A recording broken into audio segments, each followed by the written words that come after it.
Ons reis deur die boek Handelinge en ons het verlede week begin met Handelinge 13, vandag gaan ons oor Handelinge 14 praat. En dit is Paulus se eerste sendingreis wat Lukas vir ons hier neergeskryf het. En dit is maar net amazing hoe God Paulus gebruik het, kragdadig, om nie net 2/3 van die Nuwe Testament te skryf nie, maar om ook kerke te plant, gemeentes te stig, die koninkryk te bou. En die Here het ook 'n groot werk in sy lewe gedoen. Ons weet Paulus was op 'n stadium die een wat Christene vervolg het, doodgemaak het, laat doodmaak het, gestenig het, bygestaan toe Stefanus gestenig was. En hoe die Here hom, terwyl hy op pad was daar Damaskus, aan hom verskyn het en hom vrygemaak het. Nou ek dink nie is een van ons wat kan sê dat ons in die verlede, in ons BC daar, ander mense of Christene doodgemaak het nie, nee. Maar God het gesê, ek wil hierdie man gebruik tot eer van my naam, en daar's vergifnis vir hom. Daar's vergifnis vir hom, en die Here het hom vrygemaak. So, Paulus het weggetrek, hy en Barnabas. En sy eerste sendingreis het afgeskop, met ander woorde, uit die kerk van Antiochië. Die kerk van Antiochië was Paulus se basisgemeente of sy geestelike huis gewees. En toe die regte tyd gekom het, het hulle saam met die leierskap gebid en onder leiding van die Heilige Gees het hulle gesê, Paulus, ons wil jou en Barnabas uitstuur om die evangelie te gaan verkondig en om kerke te plant. En daar was 'n spesifieke roete wat hulle ook gevolg het. En hulle het toe vertrek van Antiochië af en op reis gegaan. En daar by Paphos, verlede week het ek daaroor gepraat, het hulle 'n pad gekruis met 'n towenaar met die naam van Elimar. En hierdie towenaar was die goewerneur se raadgewer. En nou, Elimar was nie baie gelukkig toe Paulus en Barnabas daar aankom en die evangelie begin verkondig nie. Veral toe die goewerneur begin belangstel in Jesus en die werking van die Heilige Gees. En toe het hy probeer om die goewerneur te mislei, maar Paulus het reg deur hierdie ou gesien en hy het die Gees in hom bestraf en hy was met blindheid geslaan, hierdie towenaar. En toe die goewerneur het sien, was hy so verslae en toe was hy gereed om die evangelie te ontvang en Paulus kon die evangelie aan hom bring. Toe het hulle verder gereis na 'n ander dorp toe, wat ook Antiochië genoem word. Hulle daar aangekom, die evangelie verkondig en die heidene was baie opgewonde oor hierdie goeie nuus van die evangelie. En die Jode het nie baie daarvan gehou nie, die godsdienstige Jode. En hulle het vir Paulus en Barnabas baie vervolg. En hulle het hulle uit die stad uit gedryf. En nou kom ons by Handelinge 14, kom ons lees daar. Maar voor ek dit lees, die laaste vers in hoofstuk 13, nadat Paulus en Barnabas nou uit die stad uit gejaag was, toe sê die skrif, hulle het die stof van hulle voete afgeskit, en hulle het aangegaan. En in Handelinge 14 vers 1, lees ons, en op dieselfde wyse het hulle in Iconium in die sinagoge van die Jode ingegaan, en so gespreek dat 'n groot menigte Jode, sowel as Grieke, gelowig geword het. Paulus het altyd eers na die sinagoges toe gegaan, om die evangelie te verkondig. Altyd eers aan die Jode, en baie keer het die Jode dit nie aanvaar nie, dan het hy vir die heidene gepreek. So hulle het nou wegbeweeg van die kus af, na die hoogliggende gedeeltes toe, en in hierdie streke was daar 'n bietjie wanorde gewees, want die Romeinse regering het nie so sterk daar regeer nie. So, dit was maar 'n rowwe plek, kom ons noem dit nou maar die antieke Hielbrau gewees, waar hulle gegaan het om die evangelie te gaan verkondig. Interessant ook, julle weet mos die boek Galasiërs, was 'n brief wat Paulus geskryf het, nê? En die brief wat hy geskryf het aan Galasiërs, was vir die mense in die dorp waar hy nou in was, Iconium, vir daai gelowiges. Kyk, ons weet mos natuurlik, die Bybel is nie kronologies in orde geplaas nie. Die boeke van die Bybel is nie volg nie kronologies op mekaar nie. So die boek Handelinge gaan baie oor kom ons sê nou maar die geskiedenis van die vroeë kerk. Jy weet van die uitstorting van die Heilige Gees en die disippels wat toe later uitgegaan die evangelie begin verkondig het en hierdie sendingreis en daai sendingreis. En daarna volg daar ander boeke van die Bybel wat basies briewe is wat Paulus geskryf het en ander disippels ook geskryf het aan die spesifieke gemeentes wat gepraat word van in Handelinge. So in hierdie dorp Ikonium was daar klomp gelowiges gewees en later lees ons van die brief wat Paulus vir hulle geskryf het aan hierdie gemeente wat gestig was. Goed, kom ons gaan verder. Handelinge 14 vers 2. Maar die ongehoorsame Jode het die gemoedere van die heidene teen die broeders opgehits en verbitter. Dat hulle mislei en aangemoedig om op te staan teen Paulus en Barnabas. En hulle toe 'n geruime tyd daar deurgebring en vrymoediglik gespreek in die Here, wat aan die woord van sy genade getuienis gegee het, deur te beskik dat tekens en wonders deur hulle hande plaasvind. Ten spyte van die teenstand, het Paulus en Barnabas nog steeds daar gebly in hierdie dorp, in Ikonium, en die evangelie verkondig aan die mense. En as 'n getuienis en 'n bevestiging van die evangelie wat verkondig was daar wonders en tekens.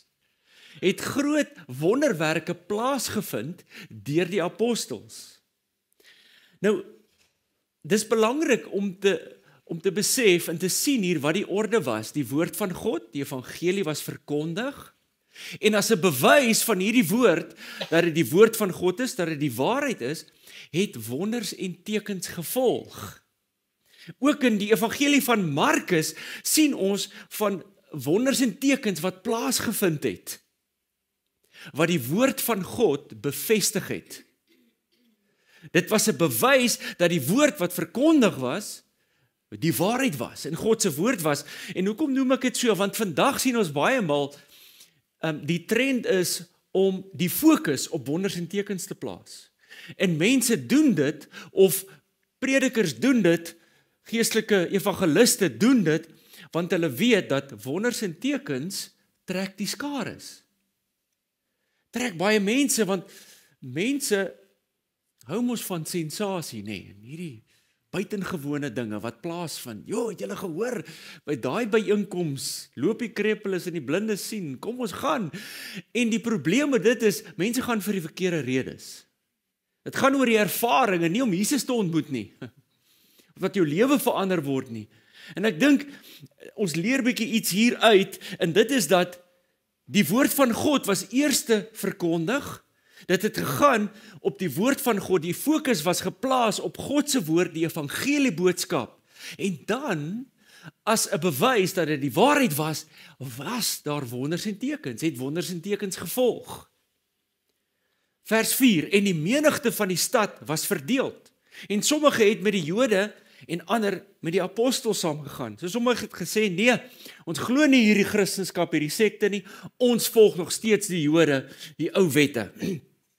En ander het saam met die apostels gegaan, maar toe daar onder die heidene en ook onder die Jode, saam met hulle owerstes, 'n beweging ontstaan het om hulle te mishandel en te stenig, het hulle dit gewaar geword en gevlug na die stede van Lykaonia, Lystra en Derbe en die omstreke, en daar het hulle die evangelie verkondig. Sien ouens, omdat hulle nou in die streek was, wat nou, kom ons sê maar die antieke Hilbrau was daar nie veel wet en orde nie. Daar was nie 'n Romeinse hof waar daar 'n bietjie net wet en orde en geregtigheid kon plaasvind, en daar was 'n regter wat kon besluit het of hierdie ouens wel skuldig was of nie. Nee, daar was nie sulke goed nie. En hulle toe besef, as gevolg van hierdie teenstand en hierdie klomp bendes, en is ons lewens in gevaar, en ek dink dit is maar beter dat ons eerder vlug en wegtrek uit hierdie dorp uit, anders gaan ons dalk moeilikheid kry. Nou dit was ook in Derbe, ek het nou gelees van dit, waar Paulus vir Timoteus ontmoet het. Julle onthou vir Timoteus, julle weet wie is Timoteus? In die dorp Derbe. Dit is waar hy sy pad gekruis het met Timoteus, en Paulus het hom ook na die Here toe gelei, en hy was soos 'n geestelike vader vir hierdie Timoteus gewees. 14 vers 8, en in Lystra het daar 'n man gesit wat magteloos was aan sy voete. So nou het hulle getrek, kom by die volgende dorp aan, in Lystra, en daar het 'n man gesit wat magteloos was aan sy voete, krepeel van sy geboorte af, en hy het nooit geloop nie. Hy het geluister terwyl Paulus spreek en Paulus het die oë op hom gehou. En toe hy sien dat hy geloof het om gesond te word, met 'n groot stem gesê, staan op, staan regop op jou voete, en hy het opgespring en begin rondloop. Dit is my wonderlik om te sien hoe die gawes van die Heilige Gees hier werksaam is deur Paulus se lewe. Ek meen as jy mooi daaraan dink, ons sien die gawe van profesie. Ek meen Paulus staan op en hy bring die woord van God, die evangelie. En toe sien ons die gawe van onderskeiding, terwyl hy preek, onderskei hy, maar hierdie man is 'n krepelman en God het geloof in hom geplaas om genesing te ontvang. God het hom geloof gegee, so hy onderskei dit, en toe sien ons die gawe van geloof. Toe bid Paulus vir hierdie ou, hy het eintlik vir die ou gesê, staan op. Ek meen ouens, iemand wat 40 jaar al verlam is, ek dink julle sal saam met my stem, is 'n groot wonderwerk, as die ou opspring en dadelik begin loop. Dis 'n groot wonderwerk. So ons sien die gawe van geloof, en ook die gawe van wonderwerke. Ek meen die man het opgespring en rondgeloop. En dit is net amazing hoe die gawes gewerk het ook deur die apostels, en hoe God ook die gawes van die Heilige Gees in ons lewens ook wil gebruik, tot stigting van die liggaam, en tot opbouing van die koninkryk. Handelinge 14 vers 11, en toe die skare sien wat Paulus gedoen het, verhef hulle hul stem en sê in Likaonies, die gode het soos mense geword en neergedaal na ons toe, en hulle het vir Barnabas Jupiter genoem, en vir Paulus Mercurius, omdat hy die woordvoerder was. Nou, hierdie twee name, Jupiter en Mercurius, is Latynse name vir die gode Zeus en Hermes. So hier het hierdie mense gedink, wel, hier is die Griekse gode nou, hulle het by ons dorp aangekom. Sien, daar was 'n mite gewees in daai dorp, dat op 'n stadium het Hermes en Zeus kom kuier in die dorp, en toe het niemand vir hulle huisvesting gegee nie, hulle het nie gasvryheid betoon teen hulle, niemand wou hulle innooi nie, behalwe Filemon en sy vrou, 'n ou paartjie, het hulle gehuisves en hulle ingenooi. En hierdie gode het hulle baie goed behandel, hulle het soos legendes geword, maar die res van die dorp was doodgemaak en vernietig. Al die mense in die dorp was vernietig. En nou kom Paulus en Barnabas, en hierdie ouens dink, nee, ons gaan nie weer dieselfde fout maak nie. Hier kom die gode weer kuier vir ons in ons dorp. Kom ons bring offers aan hulle, en ons vereer hulle. En die priester van Jupiter, wie se tempel voor hulle stad was, het stiere en kraanse na die poorte gebring, en wou saam met die skare offer. Ek dink hierdie was een van die grootste toetse in Paulus en Barnabas se bediening. Ek meen die mense wou offers aan hulle bring en hulle vereer as gode. En ons as mense, ek meen ons voel so maklik gevlei, nê, wanneer ander mense ons ophemel.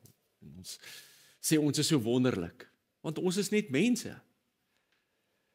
Ons almal het 'n begeerte dat die krag van God in en deur ons lewens werk. Dit is so. Ons almal wil graag hê dat die gawes van die Heilige Gees en wonders en tekens in ons werk en deur ons werk.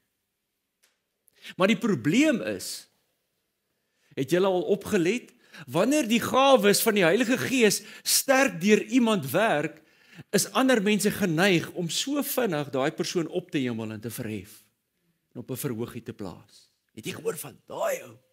Hy wek dooies op. As hy vir jou bid, dan val jy om, hoor. Jy praat sommer in tale as daai ou vir jou bid.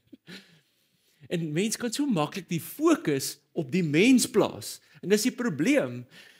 En hierdie ouens wou Paulus en Barnabas vereer. Hulle wou offers aan hulle bring. En dit was 'n toets ook. Hulle kon gesê het, ja, wel, jy weet, ons is diensknegte van die Here. Ons is die gesalfdes van die Here en ons doen nou maar net wat die Here vir ons gesê het om te doen. Maar hulle het nie, ouens. Maar as jy daaraan dink, Petrus en Johannes, onthou julle, toe hulle vir die ou gebid het, wat ook verlam was, wat nie kon loop nie, by die poort van die skone, toe sê hulle, silwer en goud het ons nie, maar dit wat ons het, gee ons vir jou, in die naam van Jesus staan op en loop. Toe word die mense hulle ook vereer. Toe sê Petrus, wow, nee. Dis nie ons wat so goed is nie. Dis nie as gevolg van ons geregtigheid nie, maar deur die naam van Jesus Christus was hier jou opgewek. Jy sien, Jesus het gesê, laat jou lig so skyn in hierdie wêreld, wanneer mense jou goeie werke sien, dan moet hulle die Vader vereer. Ouens, ons reflekteer net God se grootheid, sy almag, dis al wie hy is. Jy reflekteer net, jy's 'n spieël wat God se heerlikheid reflekteer. Sorg dat jou spieël skoon is, dat jy dit mooi reflekteer. Dat jy nie dit vir jouself vat nie. Die Vader moet verheerlik word. En sodra mense, ek het dit al gesien, die eer vir hulle self begin vat, kort voor lank, dan misluk die bediening. Want dan moet God jou van jou troontjie afhaal op 'n manier, sodat jy nie verval in geestelike hoogmoed, jouself verhef nie. Paulus en Barnabas het besef, hier's 'n probleem. Die priester van Jupiter het gereed gemaak om offers te bring. Vers 14, maar toe die apostels, Barnabas en Paulus dit hoor, het hulle hul klere geskeur en onder die skare ingespring en geroep en gesê, manne, waarom doen julle hierdie dinge? Ons is net sulke mense soos julle en ons verkondig die evangelie dat julle jou van hierdie nietige dinge moet bekeer tot die lewende God wat die hemel en die aarde en die see en alles wat daarin is gemaak het. Hy het in die tye wat verby is toegelaat dat al die nasies in hulle eie wees sou wandel. Al het hy homself nie onbetuig gelaat nie. Deur goed te doen, van die hemel vir ons reën en vrugbare tye gegee en ons harte met voedsel en vrolikheid te vervul. En selfs met hierdie woorde het hulle met moeite die skare verhinder om aan hulle te offer. Paulus wil aan die mense net verduidelik, luister julle, ons is gewone mense en ons is instrumente in God se hand. En God gebruik gewone mense om buitengewone dinge te doen tot eer van sy naam. En dit is wie ons is. Ons is nie gode nie. Maar God in die hemel is God en hy alleen en hy doen goeie dinge aan mense en hy is almagtig. En laat my dink vanoggend ook aan mense wie God gebruik het, gewone mense in die Bybel. Wie God gebruik het om buitengewone dinge te doen, soos Moses. Moses was 'n moordenaar. Hy het gesukkel om te praat. En God roep hom by die brandende bos. Hy sê, gaan haal die volk Israel. En hy sê, Here, maar kan nie praat nie. Hy sê, vat vir Aaron saam, dat hy saam met jou gaan. En is dit nie amazing as jy lees hoe God Moses gebruik het, kragtadig om die volk uit te lei uit Egipte uit. En ek meen, die groot wonderwerke wat God gedoen het deur Moses tot eer van sy naam is net fantasties. En Moses was 'n gewone ou, net soos ek en jy. Gideon was die swakste ou en hy was deel van die swakste stam gewees van Israel. God sê, Gideon, gaan lei die volk. En God het hom gebruik en God het 'n groot oorlog vir Israel gewen. 'n Kragtige oorlog. Dawid, jongste broer van al sy broers. Sy pa het hom weggesteek toe Samuel hom wou salf. En wie het hy op die ou einde geword? Die beste koning wat Israel nog ooit gehad het. God gebruik gewone mense, soos ek en jy, om groot dinge te doen. Al wat God van jou verwag is om te sê, Here, hier is ek is 'n instrument in die hand, ek is oorgegee aan U. Gebruik my net soos U wil. Ek is beskikbaar. Ek meld aan vir diens. En dit is wat Paulus en Barnabas gedoen het. Here, hier is ons, gebruik ons. En hulle die mense probeer oortuig en sê, julle, ons is gewone mense soos julle. En ook vir hulle gesê, draai weg van julle afgodediens, van ander gode af. Vers 19, maar daar het Jode van Antiochië en Ikonium aangekom en hulle het, nadat hulle die skare omgepraat het, Paulus gestenig en hom buitekant die stad gesleep met die gedagte dat hy dood was. So hierdie Jode het van 'n ander dorp afgekom, waar Paulus was, na hierdie dorp toe en die mense opgesweep. En hulle vat toe vir Paulus, stenig hom en sleep hom uit die stad uit. Is daar iemand wat graag 'n apostel wil wees vir Jesus? Vir disipel van Jesus? Ek wil vir julle 'n aanhaling lees of vir julle iets in Engels sê, dit klink beter. You are not living your best life now. Your best life is still coming. Your time on earth is the worst part of your eternal existence. Vir die ongelowige is jou lewe hier op aarde die beste tyd. Jou slegste tyd kom nog.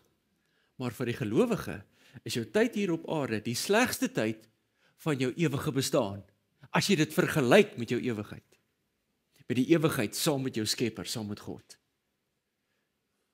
En ons geloofsreis is nie altyd voorspoedig nie. Daar's uitdagings. Soms word jy gestenig, met stokke geslaan.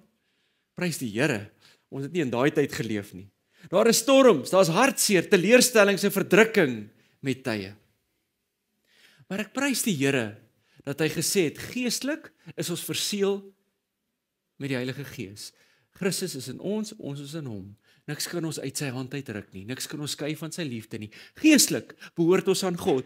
Geestelik is ons geseënd, ons weet dit. Ons is op pad, op ons geloofsreis hemel toe. Maar uiterlik gaan daar soms uitdagings wees. Gaan ons deur moeilike tye gaan. Maar weet dit, God is met jou. Jesus sê, neem jou kruis op en volg my.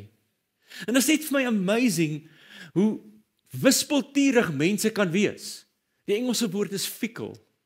Die een oomblik wil hulle offers bring, aan Paulus en Barnabas, en net daarna, het hulle Paulus gestenig. Net so. Verander hulle gesindheid. Is interessant, sommige leraars glo dat Paulus letterlik dood was, nadat hy gestenig was. En die Here het hom opgewek. En hoekom sê ek so?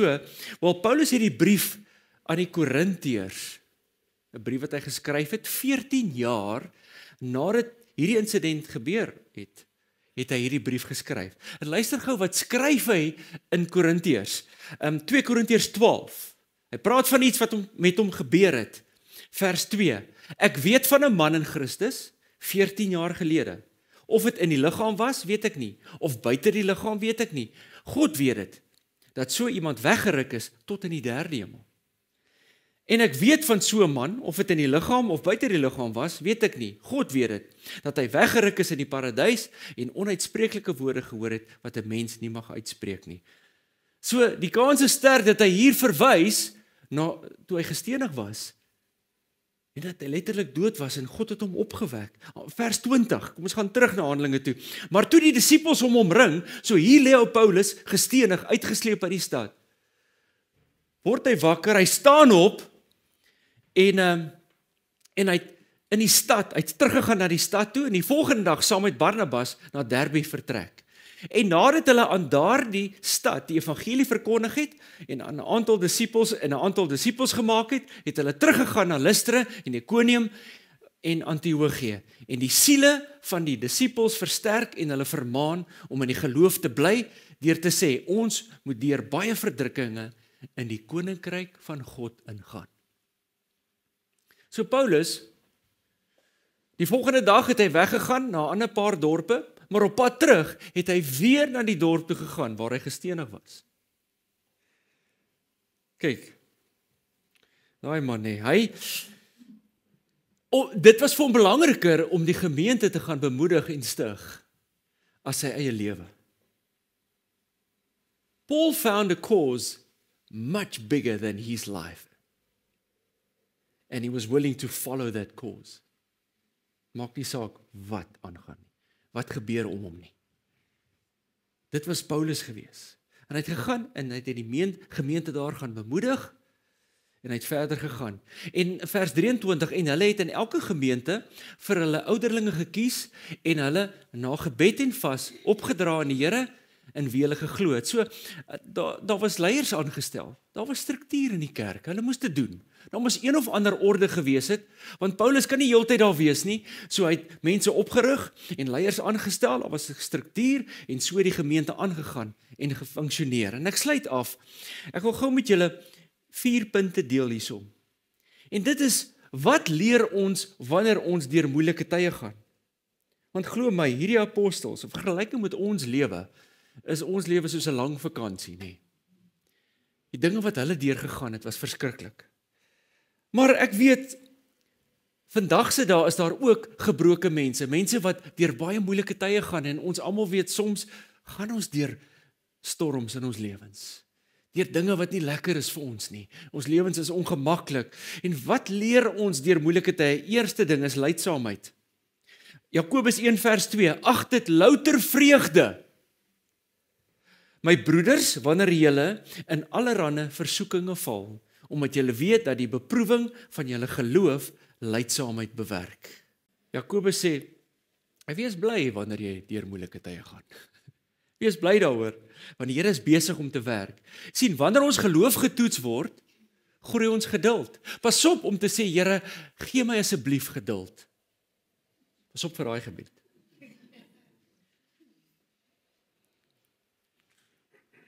En moet asseblief nie bid, Here, gee my asseblief geduld en ek soek dit nou nie.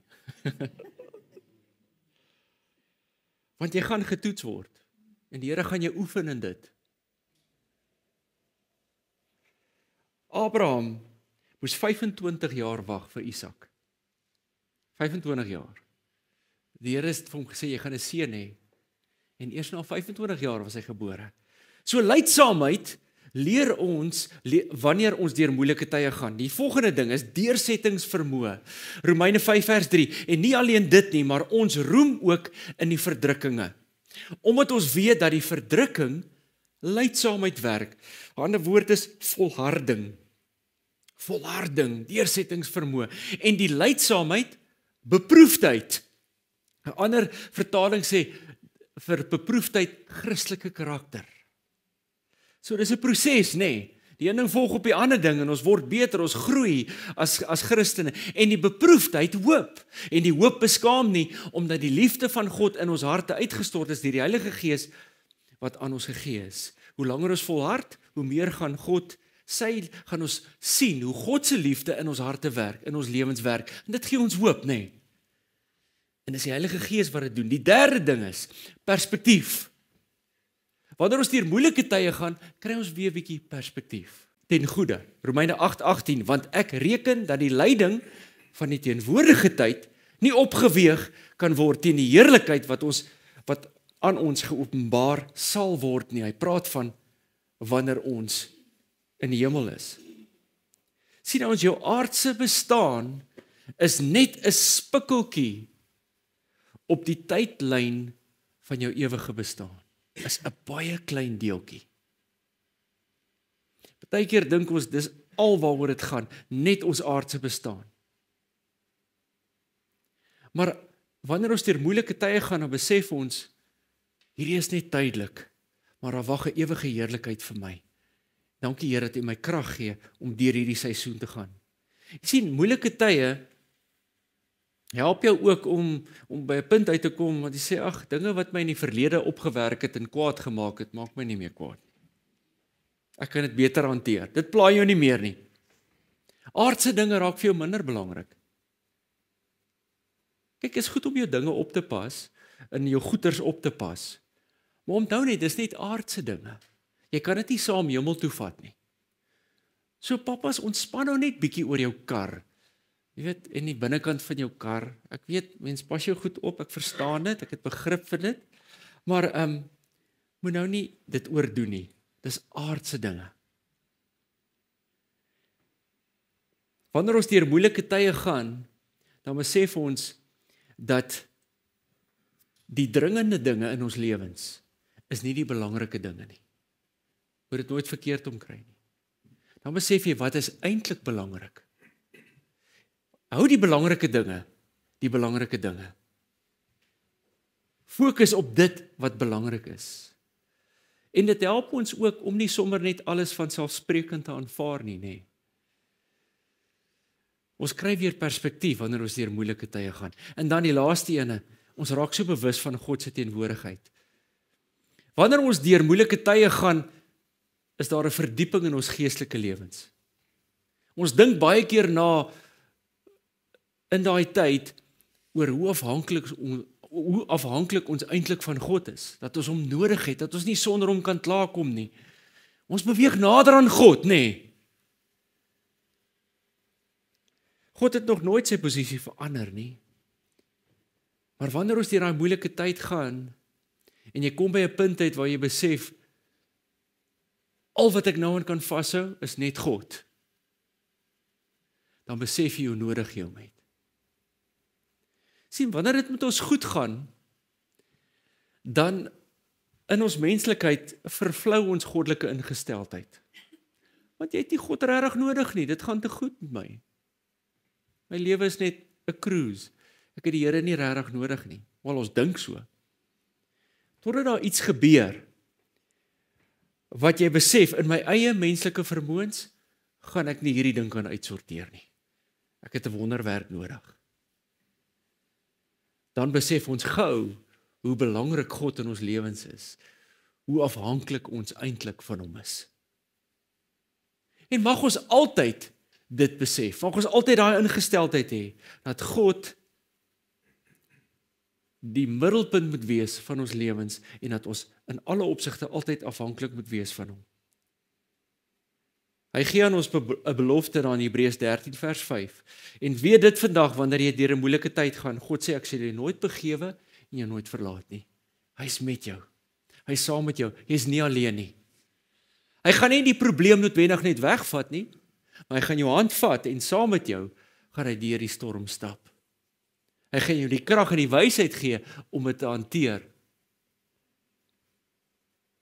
En om sy vrede te ervaar, wat alle verstand te bowe gaan. En ek wil jou bemoedig vandag, en vir jou sê dat God is met jou. Dalk gaan jy deur 'n moeilike tyd. Jy is nie alleen nie. Draai na God toe. Dis waar alles begin. Dis waar jou krag en sterkte lê. Hy gaan jou help. Hy gaan jou lei en versterk. Ken hom in al jou weë, gaan hy jou paai gelyk maak. Vertrou hom net. As jy gedoen het, alles wat jy kan doen, menslik moontlik, waarborg ek jou, God sal die res doen. Hy's getrou. Ek het dit al baie genoem, dis soos 'n skaakspel. As God sy skuif gemaak het, dan wag hy vir jou om jou skuif te maak. En as jy jou skuif gemaak het, jy hoef nie bekommerd te wees nie. God sal sy skuif maak. En as jy jou skuif gemaak het, sê Here, ek weet nou nie meer nie. Hierdie is my laaste skuif. Ek weet nie verder om deel te wees van hoe ek gaan maak in hierdie game, in hierdie skaakgame van my lewe nie, want ek voel of ek in skaakmat is. Moenie bekommerd wees nie. God sien al die weë wat jou uit gaan lei uit jou situasie uit. Hy kan 'n pad maak in 'n wildernis waar daar geen pad is nie. Hy is die een wat jou gaan bemoedig, versterk, en hy gaan jou deur hierdie storm vat. When you catch hell, don't stop. Go through it. Wanneer ons deur die dal van doodskade wees, gaan, moenie vrees nie. Moenie stop en vashak nie, asseblief nie. Staan op en gaan vorentoe. God is met jou. En ek sluit af met hierdie laaste 2 verse. Paulus en Barnabas het toe weer deur verskeie dorpe gegaan en hulle teruggegaan na Antiochië, hulle basisgemeente, hulle geestelike huis. Vers 27, en toe hulle daar kom en die gemeente saamgeroep het, het hulle verslag gedoen van al die dinge wat God met hulle gedoen het, en dat hy 'n deur van geloof vir die heidene geopen het. En hulle het daar by die disippels 'n geruime tyd deurgebring. Dit is my mooi, nê, hoe hulle teruggegaan het, na hulle homebase, en verslag gaan doen het, wat die Here gedoen het. Daar's aanspreeklikheid, daar's 'n geestelike huis, en dis gesond, dit moet so wees. Hulle het hulle gemeente gehad, waarvan uit hulle bedien het. Prys die Here. Kom ons bid saam. Vader, ek dank U, Here, vir U wonderlike woord.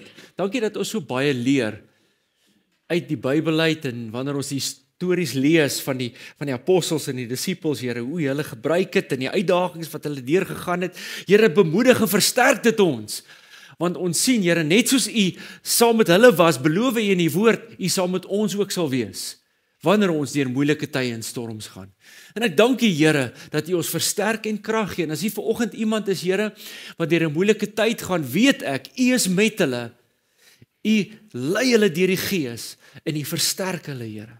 Ek dank U daarvoor. En Vader, help ons om nooit ons goddelike ingesteldheid te verloor nie, dat ons altyd 'n ewigheidsperspektief sal behou in die lewe, en dat ons weet waaroor die lewe gaan, Here. Dat dit nie net gaan oor ons aardse bestaan en al die dinge wat ons doen in ons aardse besittings nie, maar Here, ons weet hierdie is net tydelik, dit gaan oor ons ewigheid saam met U. Dit is die belangrikste. Dit is die belangrikste. Help ons, Here, om die regte gesindheid te hê. En Here, ons gee aan U al die lof en eer. In Jesus naam. Amen, amen. Prys die Here.